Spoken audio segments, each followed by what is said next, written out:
اعوذ باللہ من الشیطان الرجیم بسم اللہ الرحمن الرحیم وقال الذين لا يرجعون لقاءنا لولا انزل علينا ملائكة أو نرى ربنا لقد استكبروا في أنفسهم وأتوا عتوا كبيرا يوم يرون الملائكة لبشرى يومئذ للمجرمين ويقولون هجرا مهجورا وقدمنا إلى ما عملوا من عمل فجعلناه هباء منثورا صدق اللہ العظیم۔ السلام علیکم ورحمۃ اللہ وبرکاتہ۔ یہ سورہ الفرقان کی آیتیں ہیں جس میں ارشاد ہوتا ہے، اور کہا ان لوگوں نے جو رجوع نہیں کرتے ہماری ملاقات کی طرف، کیوں نہیں اتارے گئے ہم پر فرشتے، یا کیوں نہیں دیکھتے ہم اپنے رب کو۔ یقیناً وہ تکبر میں رہتے ہیں اپنے آپ میں، اور انہوں نے سرکشی کی، ایک بڑی سرکشی۔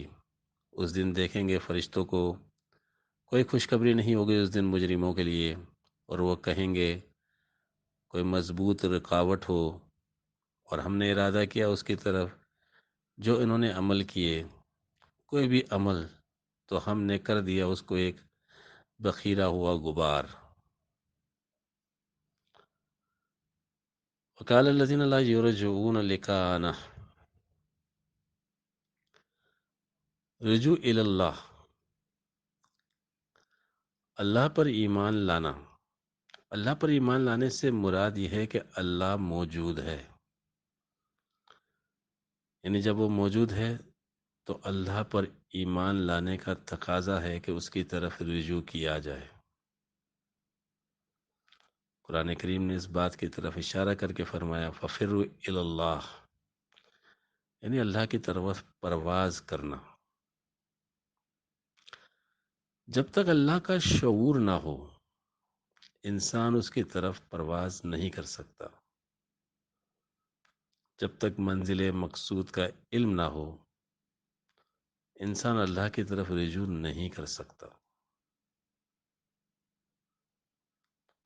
لقد استكبروا في انفسهم واتوا عتوا كبيرا۔ تکبر حقیقت میں ایک شعوری اندھیرے کا نام ہے، کسی بات کا ادراک نہ ہونے کے سبب اس کا انکار کر دینا۔ یعنی کسی بات کا ادراک نہ ہونے کا مطلب یہ نہیں ہے کہ وہ حقیقت نہیں ہے۔ قرآن کریم میں وما ادراکا کی تکرار موجود ہے۔ وما ادراکا سے مراد ہے کہ کیا واقعی تم اس حقیقت تک پہنچ گئے جو اللہ کا مقصود ہے، جو عبادت کا مقصود ہے، کہ اللہ کا رنگ اختیار کیا جائے، صبغۃ اللہ۔ انزل علینا ملائکۃ و نرا ربنا، فرشتوں کا اترنا اور رب کا نظارہ، یہ کوئی غیر فطری بات نہیں ہے، لیکن شعور اور ادراک کے بغیر ممکن نہیں ہے۔ اللہ کے بندوں کی مخالفت میں آ کر اللہ کے عذاب کو دعوت دینے والے اتون کبیرہ ہیں، وہ بندگان نفس جو دونس، دھاندلی، دھڑے بازی، دھوکہ بازی، انا پرستی پر اپنی زبردستی کی چودراہٹ جماتے ہیں۔ یہ ممکن نہیں ہے کہ جام ہو موجود اور ساقی نہ ہو، یعنی اللہ اگر موجود ہے تو اللہ کے تعارف کرانے والے، اللہ کا تعارف کرانے والے موجود نہ ہوں گے تو پھر اللہ کی موجودگی ایک سوال بن جاتی ہے۔ اس مقصد کو بتانے کے لیے، اپنا تعارف کرانے کے لیے اللہ نے آدم کا وجود بنایا، جو اللہ کی روح کو حمل کر کے اللہ کا مظہر بنتا ہے۔ جب ہر چیز، کائنات کی ہر چیز سے اللہ اپنا عرفان دے رہا ہے تو اس عرفان کو پانے والے انسان نہیں آئیں گے؟ ایسے انسانوں کا آنا لازمی ہے۔ ایسے انسان اللہ کے مظہر بن کر آتے ہیں، اور ایسے انسانوں سے منہ پھیر کر دوسری راہ لینا ہی عتوً کبیرہ کہلاتا ہے۔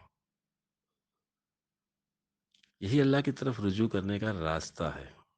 ہر اللہ والا آدم کا مقام رکھتا ہے۔ ایسے انسان خدا نہیں ہوتے، کیونکہ متعدد راستوں میں متعدد خدا ہو ہی نہیں سکتے، خدا ایک ہی ہے۔ ایسے انسان مظہر خدا ہوتے ہیں، ان سے خدا ظاہر ہوتا ہے۔ ایسے انسان یہ اعلان نہیں کراتے کہ ہم ملک آزاد کرانے آئے، بلکہ جانوروں، شیطانوں، نفس، حرص و ہوا کی غلامی سے چھڑانے آتے ہیں۔ جس قدر لوگ حرص و ہوا کی غلامی سے نکل جائیں وہ آزاد ہو گئے، اور ان کا تزکیہ نفس ہو جائے تو وہ اللہ کی طرف رجوع کرنے والے بنتے ہیں۔ ان کو اللہ کا شعور حاصل ہوتا ہے، اس کی پہچان ہوتی ہے۔ وَقَدِمْنَا إِلَىٰ مَا عَمِلُوا مِنْ عَمَلٍ فَجَعَلْنَاهُ هَبَاءً مَنْثُورًا۔ ہبا منصورہ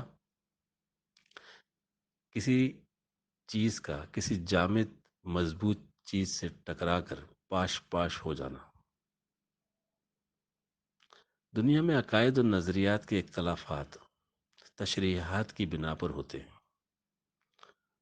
ورنہ سچ کو سچ اور جھوٹ کو جھوٹ ہی کہا جاتا ہے۔ تشریحات محض الفاظ ہیں، روح نہیں ہیں۔ اس لیے باطل نظریات ہبا منصورہ کی صورت کھوکھلے ثابت ہونے والے ہیں۔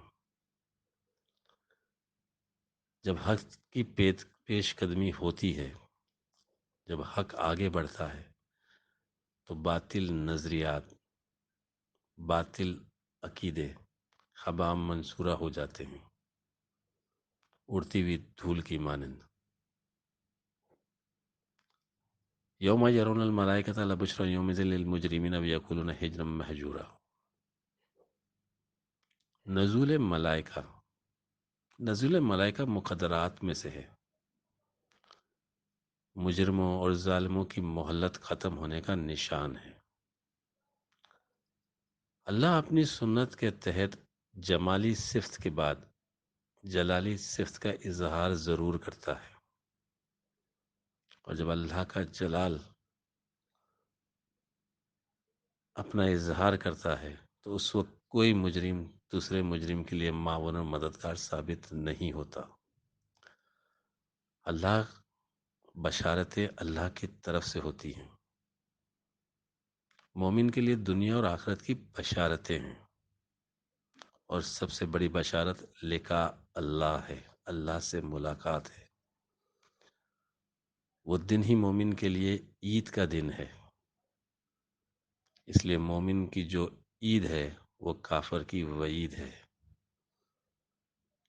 مومن کی بشارتیں کافروں کے لیے وعید ہیں۔ قوموں کی حیات ان کے تخیل پہ ہے موقوف، یہ ذوق سکھاتا ہے ادب مرغ چمن کو۔ مجذوب فرنگی نے بانداز فرنگی مہدی کے تخیل سے کیا زندہ وطن کو۔ اے وہ کہ تو مہدی کے تخیل سے ہے بیزار، نومید نہ کر آئے ہوئے مشکیں سے قطن کو۔ ہو زندہ کفن پوش تو میت اسے سمجھے، یا چاک کریں مرداخ ناداں کے کفن کو۔ وآخر دعوانا الحمدللہ رب العالمین۔